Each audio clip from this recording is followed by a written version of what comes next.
Radio warra Wangeelaati.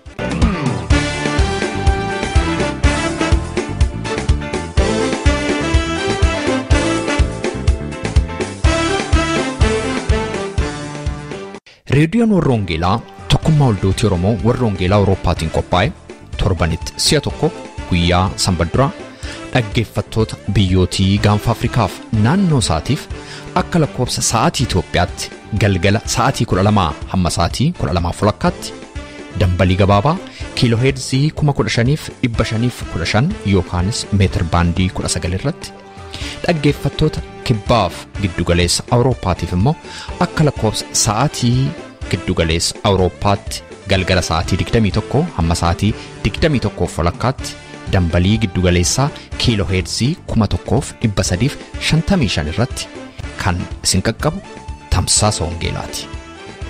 Kun reediyoo warra Wangeelaati.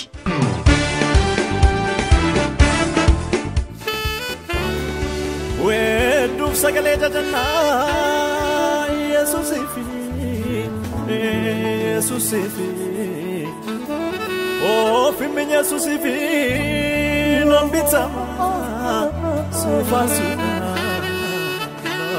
faragalfini waaqeffamiyati barabaraan jajamii malee kaalessasitu ture borisitu jiraata malee borisitu jiraata malee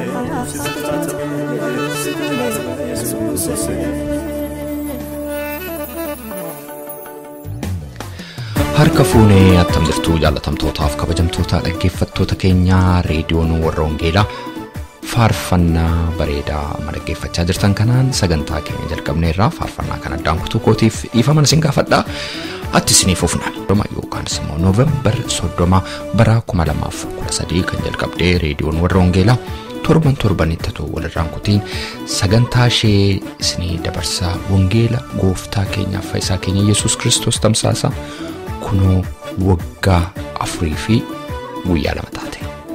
Kanaaf galanni isaa ulfinni isaa hundumtuu waaqayyoof haa ta'u yeroo garagaraatti karaa garagaraa warra reediyoo kana utubaa jirtan hundumaa waaqayyoo isin haa eebbisu jenna. Akkasumas immoo karaa YouTube fi karaa fuula Facebook keenya dhaamsa bagattiin isin ga'ee kan nu ergitan dhaggeeffattoota keenya maraan waaqayyoo isin haa eebbisu jechuun barbaada.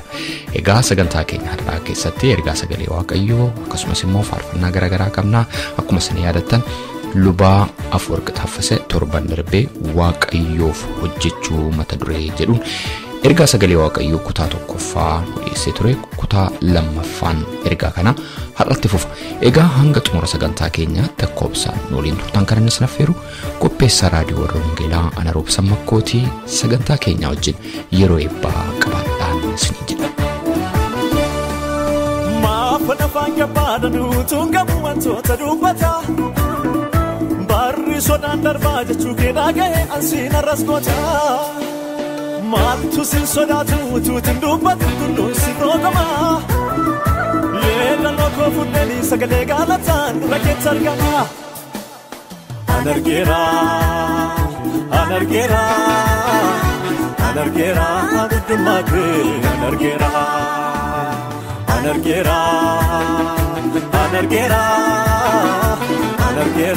guddummaa kee anargeera.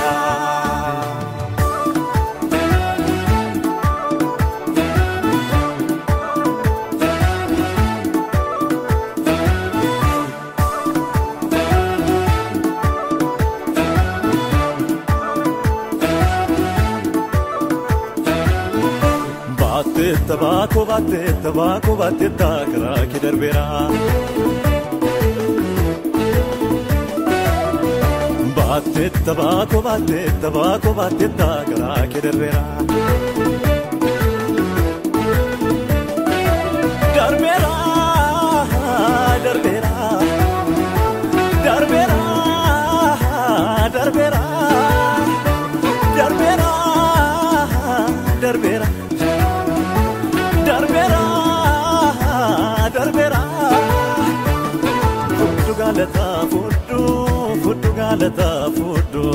Fuddu galata fuddu galata fudhu fudhu hilile fudhu fudhu hilile fudhu fudhu hilile fudhu fudhu hilile fudhu fudhu galata fudhu fudhu galata fudhu fudhu galata fudhu fudhu galata fudhu fudhu hilile fudhu fudhu hilile fudhu fudhu hilile fudhu fudhu hilile fudhu kana ko ibsitetta fara ko tolchitetta yaadon ko dinimera mele ko sindemera kana ko ibsitetta fara ko tolchitetta yaadon ko dinimera mele ko sindemera fudhu male galata sibide fudhu male farfana sibide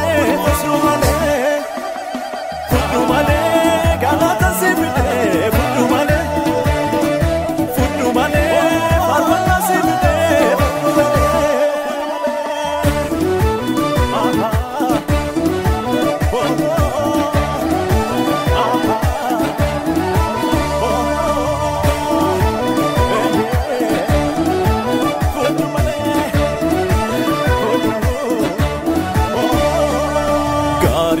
Sonanu taate sababan si jaaluuf badina oolchite kokkolfaa bollanatti qotte akka namaa jallaa yoo faanatti taate dadhabee abdii qabbaneesse ofii babaay'ise afaanii qabadhu guddaadhaa minnatti dalagde jireenya koorratti sifinnan hojjedhu gaarii koo sonanu taate sababan si jaaluuf badina oolchite kokkolfaa bollanatti qotte akka namaa jallaa yoo faanatti taate dadhabee abdii qabbaneesse ofii babaay'ise afaanii qabadhu guddaadhaa minnatti dalagde jireenya koorratti sifinnan hojjedhu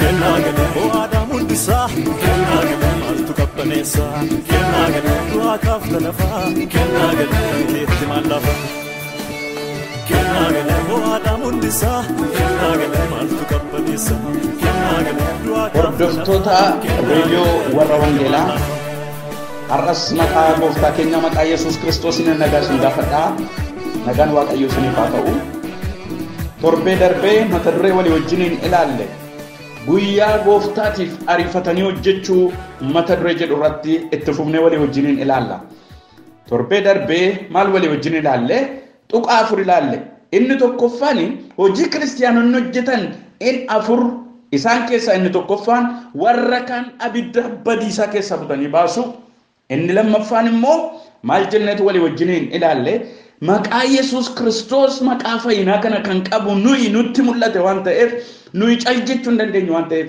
isa labsu aduu kana gaditti maqaan nuyi lallabnetti nama fayyinu maqaan ittiin fayyine Yesuus Kiristoos duwwaa waan ta'eef inni sadaffaan guyyaa dhufa gooftaa guyyaa abdii keenyaa sana ariifannee hojjechuun akka nurra jirudha kan walii wajjiniin ilaalle inni arfaffaan immoo hamma biyya lafaa kanarra jiraannutti immoo kiristiyaanota jajjabeessu amantoota jajjabeessu cimsu guddisu jireenya amantii isaaniitti akka bilchaatan gochuutu nuuf ta'a hojii arfan kana qabnaa kaayyoon reediyoo warra wangeelaa isa kana jenneetu walii wajjiniin dubbanne har'a immoo kan walii wajjiniin ilaallu yeroo sanaaf ariifannee hojjechuu kan nuyi dandeenyu yoo wantooti arfan kanaa gadi jiran nuuf galeedha jedheetan dubban wantooti kun arfan jireenya keenya mo'u jireenya keenya keessatti iddoo olaanaa qabaachuu jireenya keenya keessatti iddoo guddaa qabaachuu abjuu keenya yeroo hundumaa guyyaa kan ilaallu halkan guyyaa kan duukaa hordofnu isaan kan arfan ta'utu irra jira dheetan aman inni tokko kan nuyi hojii kana ariifannee hojjennee guyyaa gooftaa sana ariifachiisuuf kan nuyi dandeenyu tokko yoo fayyuun keenyaaf wanti itti fayyine sirriitti nuu galee duwwaadha. Abiddaan gubatee namni beeku akka abiddi nama gubuu danda'u sababa beekuuf namna abiddi gubuu hin dhimma hin gargaara sababa isa hammam akka inni boqonnaa nama dhowwu hammam akka inni nama mudduuf nama dhiphisu beeka waan ta'eef jireenyi cubbuun keessaa dhufne akka kanatti nutti mul'achuutu isaaf ta'a. Maqaan Waaqayyoo bara baraan eebbifamu nan yaadadhaa yeroo ijoollummaa kootii dhugaadha waan maraadhu natti fakkaata jireenyi koo kuni maal ta'uuf akka inni jiru baay'ee mana yaaddessa ijoollummaa kootti Waaqayyotu dhufee gidduun galle ta'e wanti baay'een akka narra ga'u nan beeka har'a garuu akkam fayyee nan beeka. Kanaafu wanti itti fayyine cubbuudha. Yesus Kristos waa'ee dhufee dhalachuu isaati macaafa qulqulluu yemmuu dubbatu, Zakkaariyaas yeroo dubbatu, Maariyaamitti yeroo dubbatu, ergamaan Waaqayyo yemmuu dubbatu, inni saba hundumaa cubbuu isaaniitti isaan qulleessedha. Cubbuun isa namaaf Waaqayyoon gargar baase, isa nama gara du'aatti oofu, cubbuun isa mee jireenya namaa abdii Waaqayyo irraa kutee nama jooraa godhuudha cubbuun. Cubbuu jechuun cubbuudhaa fi ofii isaatii cubbuun gadheedha. Ijinni godhatu firii inni jireenya namaa irratti fidu dhumaas baay'ee badiisa bara baraati waan ta'eef isatti fayyine jechuudha. Aboo seexanaa jalaa nu baase. Maqaan Waaqayyoo eebbifamu. Ilmi Waaqayyo hojii seexanaa jigsuun mul'ate jechuun dhiibbaa seexanni karaa hundumaa jireenya keenya irratti fidu nurraa cabse jechuudha. Namoonni baay'een yeroo laaltan muddama isaan keessa jiran, boo'icha isaan keessa jiran, yaaddoo isaan keessa jiran, xaxaa seexanni isaanii keessaa ba'uu hin dandeenye fakkaatu keessa jiru namoonni baay'een. Nuyi garuu isa jalaa furamne kana beekutu nuuf ta'a jechuudha. Sodaa du'aatiif sodaa si'ool gubannaa bara bara jalaa furamne jechuudha. Kanaaf Yesus Kristos gaafa inni du'aa ka'e akkas jedha Qorontos inni duraa 15:54 arfiin kemeerra ya du'a humni kemeerra ya si'ool duuni badduu ba'ee mo'ichi argameedha sagaleen Waaqayyoodha. Maqaan Waaqayyoo bara baraan eebbifamu. Kanaafu nuti isaan kanatti fayyine isaan kanatti furamne yoo kun nu gale immoo namoonni gooftaa kana hin argatin maal ta'u jechuudha isa keessa jiru utuu an isin itti dubbachuu dandeenyu utuu nuyi humna keenyaan dandeettii keenyaan kennaa keenyaan qabeenya keenyaan bira ga'uu dandeenyutu namoonni kun badu jechuudha. Daawit illee akka jedha bara kakuu faarsaa 7:2-3 warri furaman warra Waaqayyo isaan furee isaan haa dubbatan jedha. Cal jechuun danda'an waan ta'eef dhugaa ba'u maqaan Waaqayyoo eebbifamu. Kanaafi namni garaa isaatti amanee afaan isaatiin dhugaa ba'e immoo fayyee isa amanne dubbachuu hin dandeenyu taanaan hin amanne jechuun wal qixxeedha. Kanaafuu waan itti fayyine amma akka fayyine beekuu danda'utu nuuf ta'a jechuudha. Maqaan Waaqayyoo eebbifamu. Isa lammaffaan dubbata. Inni lammaffaan immoo yoo abdiin karaa Yesus Kristos nuuf kenname nuuf galeedha. Nuyi warra abdii bara baraa qabudha. Ilaa dhaggeeffadhaa. Akkasidha sagaleen Waaqayyo yeroo dubbatu waa'ee jara amantii isaaniitiif du'anii amantii isaaniitiif rakkifaman yemmuu dubbatu isaan biyya lafaa kanarratti ormaaf kara deemtu akka ta'an beeku turan. Biyya lafaa isa keessaa ba'an kanatti deebi'uudhaaf immoo fedha qabaatanii fucha isaa qabu carraan isaa tureera. Garuu isaan biyya isa kanarra caalu magaalaa kanarra caaltu tokko hin hawwu turan. Kanaaf achitti Waaqayyo inni mandaraa isaaniif qopheesse Waaqayyo isaanii jedhamee waamamuuf ittiin qaana'uudha. Galanni Waaqayyoodhaaf haa ta'u. Kanaaf akkas jedha sagaleen Waaqayyoodha. Sagaleen Waaqayyoodha waamichi isaa abdii maalii akka of keessaa qabu warra Waaqayyoof qullaan itti darbanii fudhachuudhaaf kan jiran badhaadhummaan isaa maal akka ta'e akka beektanitti iji garaa keessan akka isin banamuuf kadhachuu kooteedha. Dubbii Waaqayyoo akkasidha. Iddoo biraatti immoo keedha Phexros isa duraa 3:15 irraa waa'ee abdii isin keessa jiruutiif deebii kennuu akka dandeessaniif yeroo hundumaa kan qophooftan ta'edha dubbii Waaqayyoo. Galanni Waaqayyoodhaaf haa ta'u. Abdii jira jechuudha. Magaalaa kanarra caaltu tokkotu magaalaa isin biyya lafaa kanarra maqaa dhooftan irra kan caaltu magaalaa addaa Waaqayyo qopheessee nu eegaa jira jechuudha. Qaama kanarra caalu qaaman duune qaama gadi na deemne tokko qaaman dhukkubsanne Waaqayyo waaqarraa qopheessee jira jechuudha. Macaafa qulqulluun akka jedha. Qaaminni lafarraa akka jiru qaaminni waaqarraa immoo jira jedha. Yemmus Yesus Kiristoosin fakkaachuudhaaf akka jiru beekna abdii keenya beeknee jiraachuun nuuf ta'a. Inni lammaffaa Phexros 1:4 akka jedha. Kennaa kanaan isin badiisa isa sababii kajeellaa fooniitii fi biyya lafaa kana keessa jiru jalaa baatanii dhaqna hafuuraa isa kan Waaqayyootti hirmaattu akka taatanii fi abdii gati jabeeyyiiniif gurguddoon nuuf kennamanii jedha dubbii Waaqayyoo. Maqaan Waaqayyoo haa eebbifamu. Kanaafu abdiin qabnu isin toora biyya lafaa jireenya cubbuu kana keessa jiraata yommuu turtan jedha Phaawulos warra Efesoonii abdii Waaqayyootti fagaattanii turtan amma garuu abdii qabna. Kanaafu Waaqayyo nu haa gargaaru kan beekuun nuuf ta'u abdii qabna. Godoon keenya inni lafarraa kun yoo jigee harki namaa kana hin ijaarin waaqarraa mana akka qabnu beekna. Kanaaf isa kana keessa yommuu jiraannu hin aanna. Aaduun keenya sana uffachuuf sanatti seenuuf jechuudha.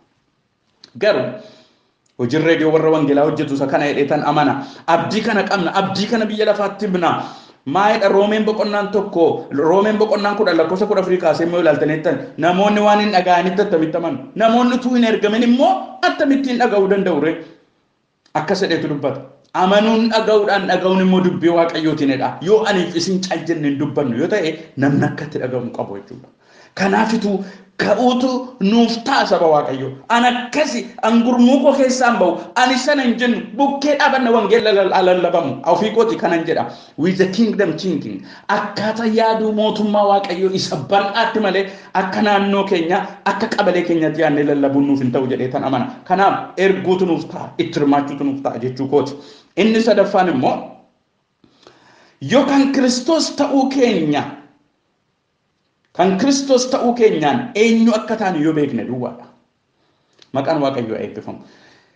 Kan Kristos ta'uun keenya eenyummaa nuu kenne qaba. Hirmaattuu qaama isa waaqarraa, hirmaattuu abdii Waaqayyoo.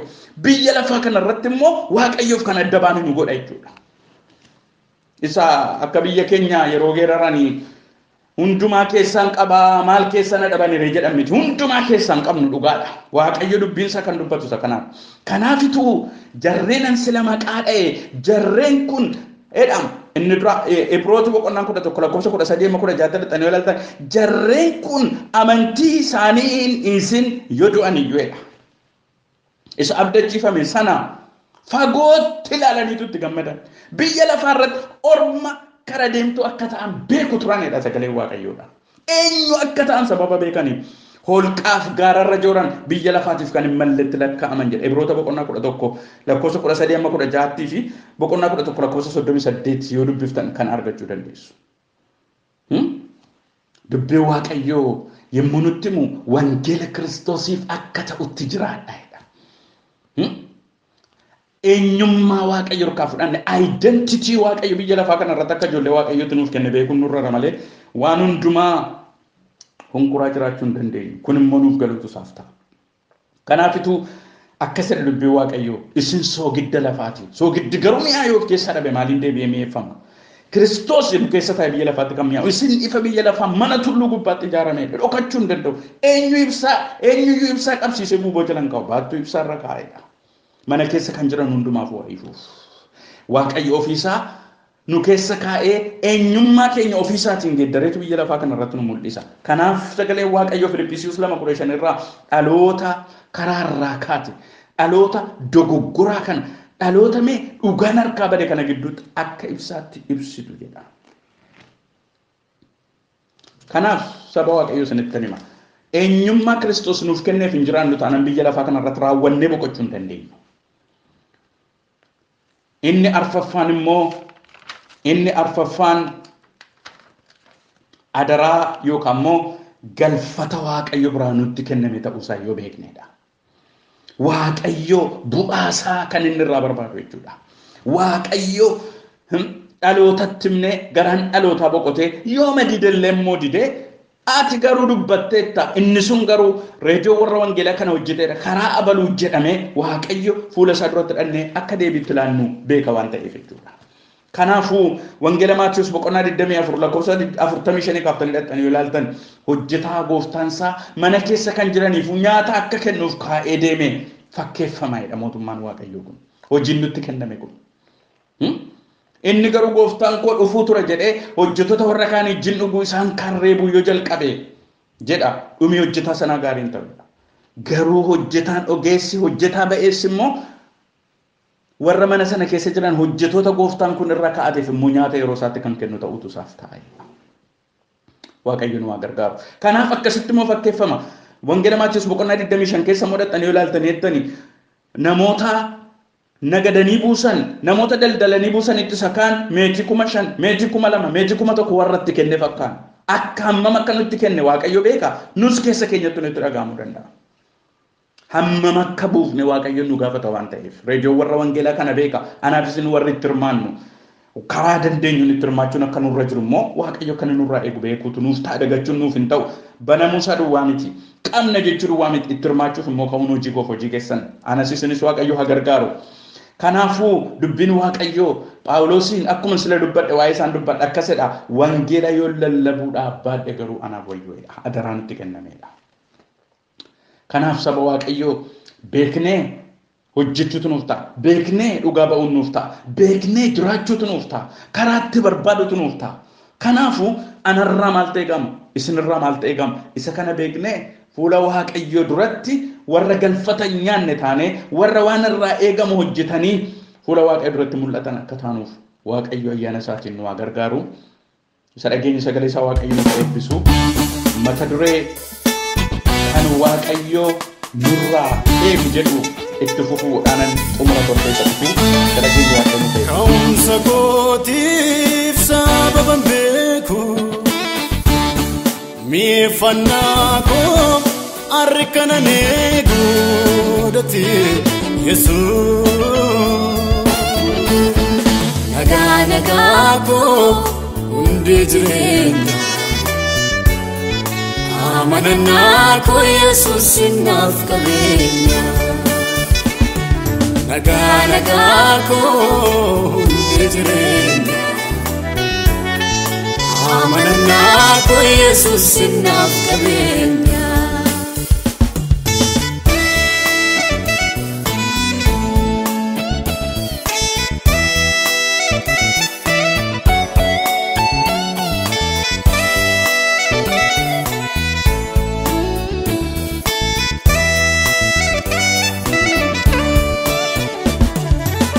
Sintane torarranjiru turem makanko situ dabana mulachu didemal idom mudako jalalake nan jalato memani fulana mati situ jirafani lubun jirat eka amarati. Nagaa koo hundi jireenya amanannaa koo Yesuus naaf qabeenya. Nagaa koo hundi jireenya amanannaa koo Yesuus naaf qabeenya. Kun reediyoo Warra Wangeelaatii sagantaan keenyaa itti fufa. Meetir baandii 19 yookaan immoo kiiloo heerzii 15,515 irratti guyyaa sanbadduraa galgala sa'aatii 12 amma sa'aatii 12:00 kan isinii darbu tamsaasa kana YouTube irratti, SoundCloud irratti, karaa Facebook akkasumas immoo karaa websaayitii keenyaa hordofuu dandeessu. Websaayitiin keenyaa maqaan isaa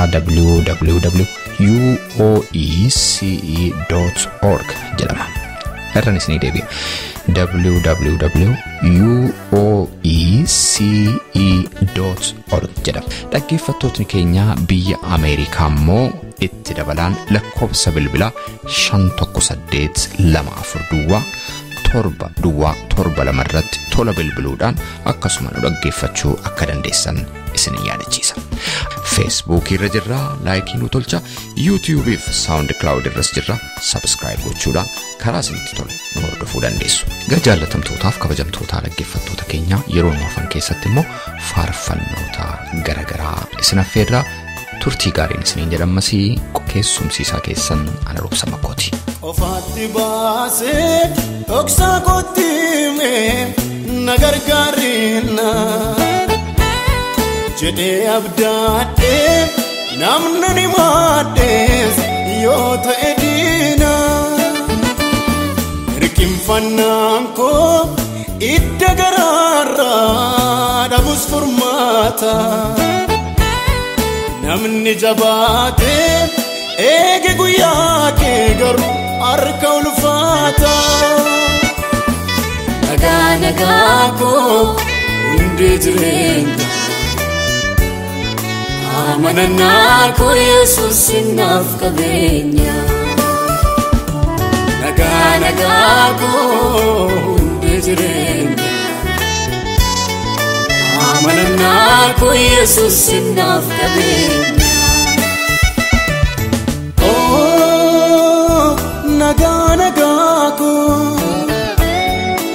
Oh, nagaa koo. Anaaf abbaa koo. Oh, nagaa oh nagaa ko anaaf abbaa ko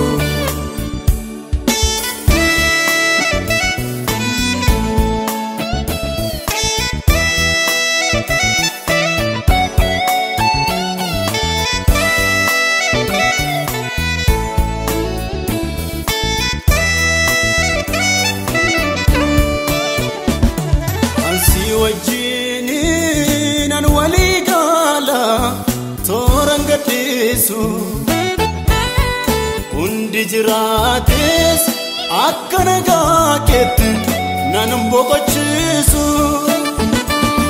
baay'ee ontaaneyyuu amma muraasa argeera jaani qabeenya caalaa beekumsa fallaadha Yesuus kan kee nagaani nagaa ko undi jireenya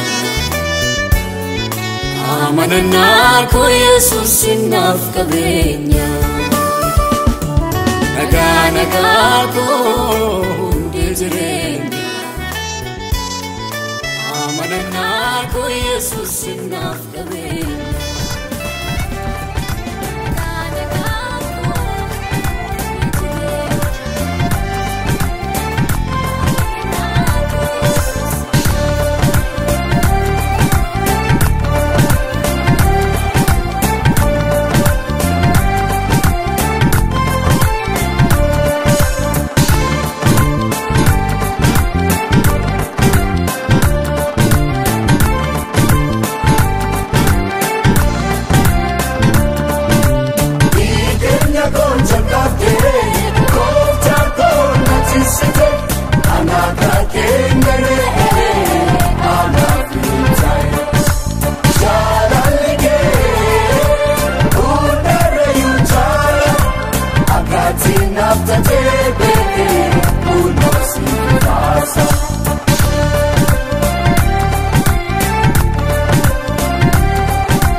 Arka ustaabulle siumaatti naatti tola Tubi jireenya si keessaa jira Namni si taphate goofta koo yoomillee dhiyeeffamee Waaqayyo ati gara goofta cufarra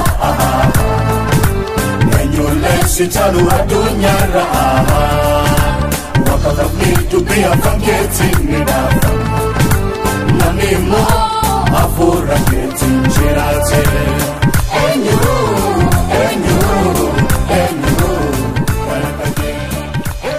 Dhaggeeffattoota keenya sagantaa keenya irratti akka eebbifamtan abdii qabna. Waa'ee sagantaa keenya gaaffii yookaan siyaada yoo qabaataniif karaa teessoo xalayaa keenya rww@tavelingsvine13 Oslo Norway jedhaatiin nu barreessaa yookaanis karaa iimeeyila keenya raadiyoo warra wangeelaa @gmail.com jechuudhaan nu qunnamaa. Torbee sagantaa biraatiin hamma walitti deebinutti nagaa waaqayyootiin tura.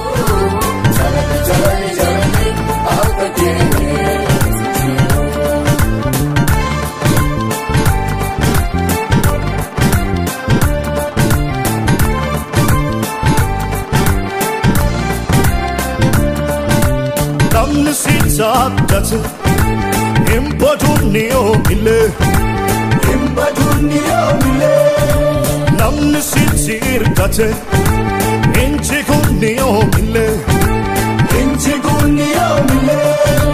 Namni si fo'ate Hintuufni oomile